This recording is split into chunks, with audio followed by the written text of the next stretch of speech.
Okay, I pressed the spindle out using my Harbor Freight 12-ton, and then when I got it flush with that bearing, I used a little tiny socket, and then I used a 3/8 extension to press the rest of the way out.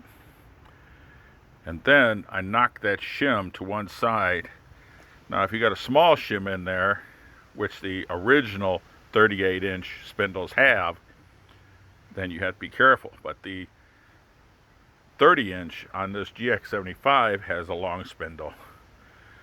So you knock it to one side with a screwdriver and then press it out with your 12-ton Harbor Freight press that I got for $149.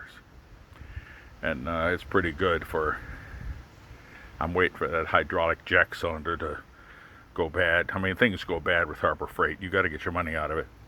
So anyway, now I'm going to clean this out. See my fire brick right there? That's a fire brick. It used to be white. And these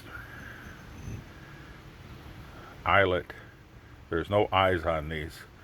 So I heat it up with my map torch real hot, and then try to twist this out a little bit, get another screwdriver under it, and it'll pop out.